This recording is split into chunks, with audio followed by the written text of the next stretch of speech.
अरविंद केजरीवाल की याचिका खारिज होने के बाद दिल्ली शराब घोटाला मामले में गिरफ्तार के कविता को मंगलवार को राउज एवेन्यू कोर्ट में पेश किया गया। राउज एवेन्यू कोर्ट ने के कविता को अब 23 अप्रैल तक न्यायिक हिरासत में भेज दिया गया है। दिल्ली शराब नीति का मामला पिछले कुछ समय से लगातार सुर्खियों में है। नीति में हुए कथित घोटाले में पिछले महीने हाई प्रोफाइल गिरफ्तारियां हुई थी, जिसमें दिल्ली के मुख्यमंत्री अरविंद केजरीवाल और तेलंगाना के पूर्व मुख्यमंत्री के चंद्रशेखर राव की बेटी के कविता शामिल हैं। शराब नीति भले ही दिल्ली के लिए थी, लेकिन इसमें हुए कथित घोटाले में ईडी ने इसके कई प्रदेशों तक तार जोड़े हैं।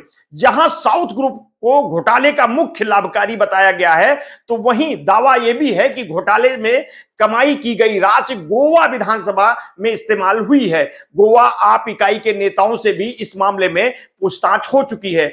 आज इससे पहले कोर्ट में पेश हुई के कविता ने भरी अदालत में जज साहब के सामने अपनी बात रखने की मांग की, जिस पर कोर्ट ने तुरंत इनकार कर दिया और इसकी इजाजत नहीं दी। आपको बता दें, 14 दिन न्यायिक हिरासत खत्म होने के बाद अदालत में पेश किया गया था इन्हें। इस दौरान के कविता के वकील ने जज के समक्ष अपनी बात रखने की मांग की थी। इस पर कोर्ट ने के कविता के वकील को लिखित में देने के लिए कहा है।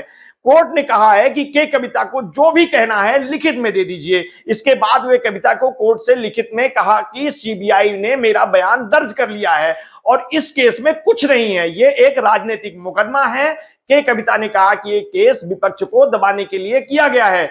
ईडी ने कहा है कि के कविता ने सबूतों से छेड़छाड़ और गवाहों को प्रभावित करने की कोशिश की है। बता दें कि के कविता को ईडी ने 15 मार्च को गिरफ्तार किया था। 26 मार्च को राउज एवेन्यू कोर्ट ने के कविता को न्यायिक हिरासत में तिहाड़ जेल भेज दिया था। बता दें कि इससे पहले दिल्ली आबकारी घोटाला मामले में दिल्ली की एक अदालत ने दिल्ली आबकारी नीति से संबंधित धन शोधन मामले में भारत राष्ट्र समिति आरएस की नेता के कविता को अंतरिम जमानत देने से सोमवार को इनकार कर दिया था। विशेष न्यायाधीश कावेरी वावेजा ने याचिका खारिज करते हुए कहा है कि ये उन्हें अंतरिम जमानत देने का उचित समय नहीं है। कविता ने अदालत से अंतरिम जमानत दिए जाने का आग्रह किया था, अनुरोध किया था कि उनका 16 वर्षीय बेटा परीक्षाएं दे रहा है और उसे अपने मां की नैतिक और भावनात्मक समर्थन की जरूरत है। विशेष न्यायाधीश कावेरी वावेजा ने कहा कि इस अदालत के समक्ष रखी गई सामग्री से ऐसा प्रतीत होता है कि आवेदक अपने फोन और डिजिटल उपकरणों को फॉर्मेट करके न केवल भौतिक साक्ष्य को नष्ट करने में लगी थी, बल्कि उन्होंने गवाहों को प्रभावित करने में अपनी महत्वपूर्ण भूमिका निभाई है और इस बात की पूरी संभावना है कि यदि उन्हें राहत प्रदान की जाती है तो वो ऐसा करना जारी रखेंगे। न्यायाधीश ने कहा है कि के कविता को उच्च शिक्षित बताया गया है और किसी भी मानक के अनुसार यह नहीं कहा जा सकता है कि एक को कथित अपराध करने के लिए बलि का बकरा बनाया जा सकता है। याद दिला दें कि कोरोना के बीच दिल्ली की आम आदमी पार्टी की सरकार ने दिल्ली आबकारी नीति 2021-22 लागू की थी। इस शराब नीति के कार्यान्वयन में कथित अनियमितता की शिकायतें आई, जिसके बाद उपराज्यपाल ने सीबीआई जांच की सिफारिश की थी। इसके साथ ही दिल्ली आबकारी नीति 2021-22 सवालों के घेरे में आ गई थी। हालांकि नई शराब नीति को के आरोपों के बीच रद्द कर दिया गया था। दिल्ली शराब नीति अनियमितता मामले की जांच कर रही दोनों एजेंसी सीबीआई और ईडी अब तक 15 से अधिक लोगों की गिरफ्तारी और 6 पर आरोप पत्र दायर कर चुकी है। इसके अलावा ईडी ने इस मामले में अब तक 128 करोड़ रुपए से अधिक की संपत्ति कुर्क की है।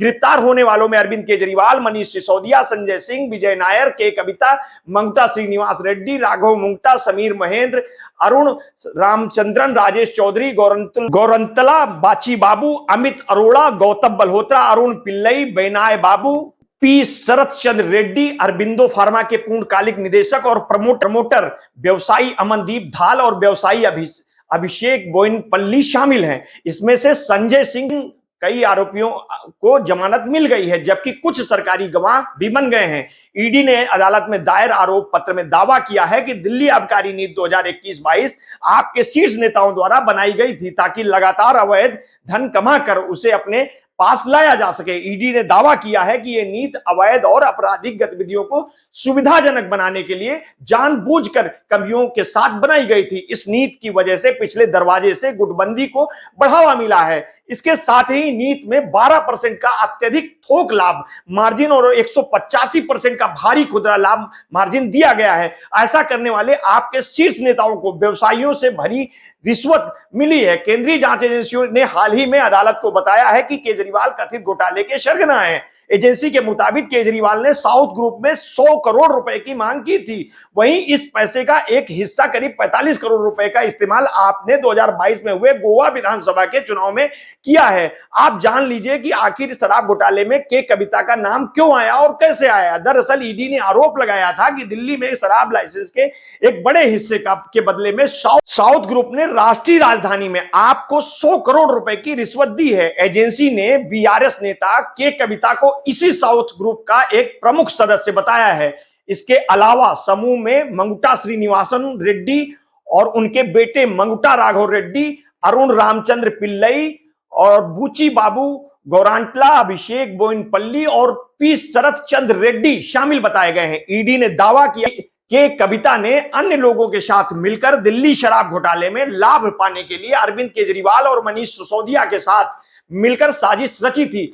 इस कविता ने आम आदमी पार्टी को 100 करोड़ रुपए भी दिए हैं। ईडी ने कहा है कि के कविता और उनके सहयोगियों ने आपको पहले ही भुगतान कर दिया है। ईडी ने पिछले दिनों पीए अदालत को बताया कि के कविता दिल्ली उत्पादन शुल्क नीति घोटाले की मुख्य साजिशकर्ता और लाभार्थियों में से एक थी। अब आगे की अपडेट के लिए आप हमारे साथ जुड़े रहिए। समय समय पर हम आपको जानकारियां उपलब्ध कराते रहेंगे। आपने अगर अभी तक हमारे चैनल को सब्सक्राइब नहीं किया है तो कर लीजिए, और स्टोरी अगर आपको अच्छी लगी तो अपने हित मित्र शुभचिंतकों में शेयर कर दीजिए। अपना ध्यान रखिए। बहुत बहुत धन्यवाद। साधुवाद।